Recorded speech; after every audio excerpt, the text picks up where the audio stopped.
Hello সবাইকে। এটা হচ্ছে জামাই ষষ্ঠীর পরের দিন বিকেলবেলা আমরা মা, আমি, বাবাই, তারপর অভি, আমার বোন, ছেলে সবাই ঘুরতে বেরিয়েছিলাম। খুব আনন্দে ছিলাম যে আমরা ইকো পার্ক যাচ্ছি। খুব আনন্দেই ছিলাম সত্যি কথা। তো আমরা এখন যেতে যেতে চিনা পার্কে দাঁড়িয়ে রয়েছি। এই যে এবার নিউ টাউনে চলে এসেছি। নিউ টাউন থেকে ঢুকছি, আমরা ইকো পার্কের দিকে যাব এবার। এবার যখন ইকো পার্কে গেলাম, শুনলাম আজকে সোমবার ইকো পার্ক বন্ধ। তো এটা আমি আগেও জানতাম, যেহেতু আমি এর আগে একবার গেছিলাম আমার বাড়ির থেকে তো একটুখানি ইকো পার্ক। তো গেছিলাম কিন্তু ভুলে গেছিলাম, খেয়াল ছিল না এই যে যাচ্ছি ইকো পার্ক থেকে। এবার প্রথমে ভাবলাম যে তাহলে 6 নম্বর গেটে যাই, ওখান থেকে একটু ঘুরে নেবো হরিণালয় ঠয়গুলো। ও বাবা, ওখানেও দেখি গিয়ে ওখানেও ক্লোজড রয়েছে, সবই বন্ধ আজকে।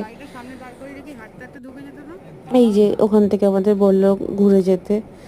এই যে এবার মা বললো তাহলে বিশ্ব বাংলা গেটের সামনে যাই, কয়েকটা ছবি তুলি।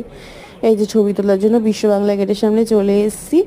এবার এখান থেকে ছবি টবি তুলে আমরা ওদিক থেকে পুরো ঘুরে ঘুরে এখন আমরা যাচ্ছি হচ্ছে মিস্টার ডার্ক, মানে যে কৃষ্ণ মণ্ডল, যে ফেমাস মোমো বানায় নিউ টাউনে, ওই দাদাটার দোকানে যাব। তো প্রথমে আমরা একটু ফুচকা খেয়ে নিলাম নিউ টাউনে দাঁড়িয়ে। এই যে আমার ছেলে আবার গাড়ি চালাচ্ছে এখন, ওর বাবাকে দেখে খুব ইচ্ছা হয়েছে গাড়ি চালানোর। তাই এই যে ইকো পার্কের সামনে দিয়ে যাচ্ছি, তাই ভিডিওটা করলাম, যেখানে তো যেতে পারলাম না আর আজকে, তাই একটু ভিডিও করে নিলাম।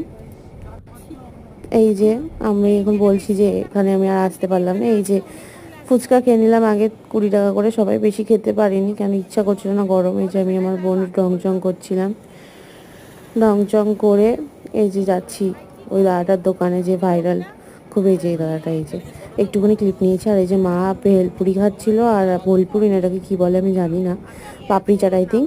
আর এই যে আমরা কোরিয়ান মোমো নিয়েছিলাম, ভাইরাল কোরিয়ান মোমো, ওই দাদাটার ফেমাস। এই যে বাড়ির সামনে দিয়ে যাচ্ছি, বলছি আমি বাড়ির সামনে দিয়ে যাচ্ছি কিন্তু বাড়ি যেতে পারছি না, কারণ আমি এখন বাড়ি যাব আমার বাবার বাড়ি। এই যে আমার মা ওখান থেকে বলছিল বেশি পোত পাকামো করিস না, ফোনটা পড়ে গেলে কি হবে।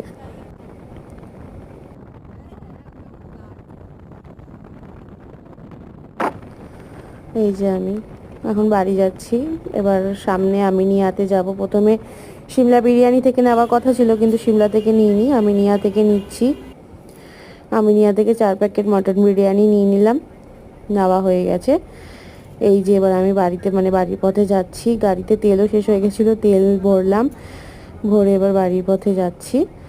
বাড়িতে গিয়ে আর কোনো ক্লিপ নেওয়া হয়নি। তারপর তো আমি খেয়ে দিয়ে বাড়ি চলে এসেছিলাম। আজকের জন্য এইটুকু।